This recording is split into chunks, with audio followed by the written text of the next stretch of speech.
যাবে সেই অধর ধরা ধরগা তোরা সাধন করে আমার মনে ভজন করে সৃষ্টির মূল নারী ছিল সাদা ফুলে সৃষ্টির মূলে নারী ছিল সাদা ফুলে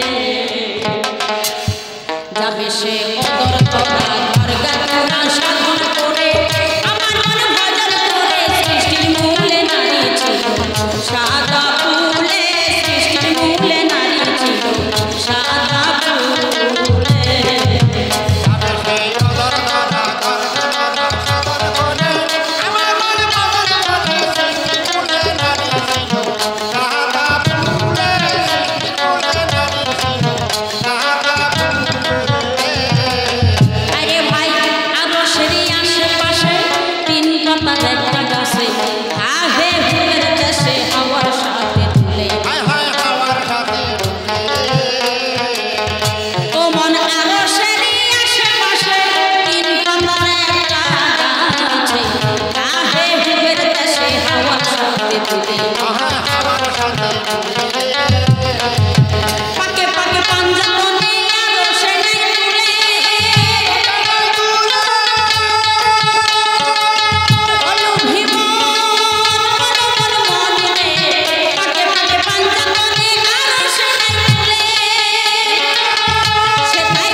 নিজের রূপে দেখলে যেন ভয় করে যে আসলে সে একজন এমন রূপে রূপান্তরিত করো মানে যে রূপে নিছো তুমি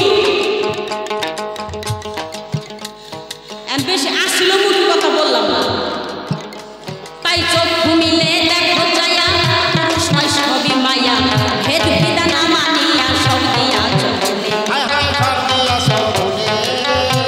ওরে ভুলের মাসুম তোমার শুধু তুই নয়নের জলে তুমি কান দিলেও তো পার পাইবা না কান দিলেও তো পার পাইবা না কই তরণী ডুবে গেলে নারী ছিল সাদা ফুলে ফুলে নারী ছিল এই দুনিয়া যখন ডিম্বু রূপে ছিলেন এই পৃথিবীটা যখন ডিম্বু রূপে ছিলেন আগেকার মুরব্বী যারা তারা কিন্তু ধোয়া গান গাইতো বাবা গাইতো না যে ডিম্বু ভাসে নিরঞ্জন ডিম্বুর আশিকিত হয় কখন নিজ নামে ডিম্বু ঘটিল তখন ডিম্বু ভাইটা দুভাগ হলো চায়া দেখে নিরঞ্জন কুদরতি সাই পাই দয়া হাত মারে মানুষ ছিল কয় কি আদম যখন সৃষ্টি হয়েছে তখন তো তোমার কোনো কথাই নাই মানে তোমার কোনো খবরই নাই তুমি কার সাথে পাল্লা করো এই বোকা আদম তুমি যদি জানতা তাহলে বুঝতা না বা এই কথা বলতে না যে আদম শফিউল্লাহর সৃষ্টি করার এই পৃথিবীটা সৃষ্টি করার আগে আমার আল্লাহ সপ্তম তলা আসমান সৃষ্টি করার আগে 96,000 হুব্বা বছর আমার আল্লাহ ধ্যানে মগ্ন হয়েছিলেন, ধ্যানে। আর সেখানে একটা রূপে রূপান্তরিত হয়েছিল। কোন রূপ থেকে ছিল এটা তোমারে বললাম না, বেশি জানায় না। তাই বলি তোমার কাছে, এই যে বললাম তাই তোমার ভাই আমার আল্লাহ লা শরীক আল্লাহ, আমার আল্লাহ শরীক নেয় সে কেলা। এই যে বলছি আমার মা ফাতেমারে, মা বলছিল আচ্ছা আদমকে যখন সৃষ্টি করে আমার আল্লাহ ভেস্টখানা রাখছিল, দেখে এইভাবে শুধু মূর্তির মতো বসে থাকে, লড়াচড়া নাই।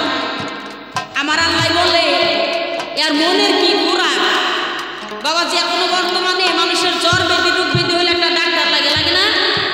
যারা দিয়ে চক্ষু দান তুমি তারই করো অপমান, লজ্জা করো না তুমি সব কথা কও।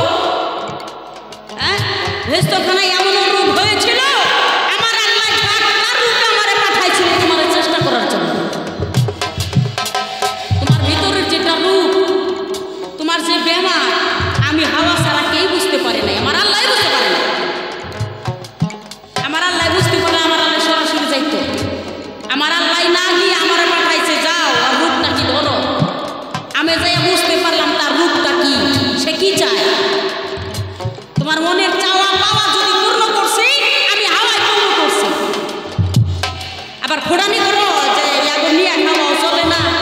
আবার মানে আমি যে বাড়িতে নাই, তোমার মতো শত শত আদম যদি জন্ম নেয়, কি আর বলবো, বলবো কি বাবা বলবো, আবার তো খারাপ পাবেন না। আপনাকে শোনা আমার কোনো পাল্লা নাই, কিছু ওর সাথে আজকে আমার পাল্লা। হ্যাঁ, বাড়িতে 5 জন ছেলে থাকবে, দেখবেন সারাদিন মনে হয় একটা কুত্তা ওই বাড়িতে যায় না। আমার মতো 5টা মেয়ে না, যদি 2টা থাকে, তোমার মতো শত শত আদম ওই বাড়িতে কিশোর জন্য যে ঘুরে, আমি দিশা পাই না। কেন? মানুষের মতো তোমার আল্লাহ বানাইছে, আমারও বানাইছে। তোমার পিছনে জানে, আমার পিছনে জ্ঞান আসে। তাই বলছি তোমার কাছে ভাই রে, কয় পিছু পিছু ঘুরে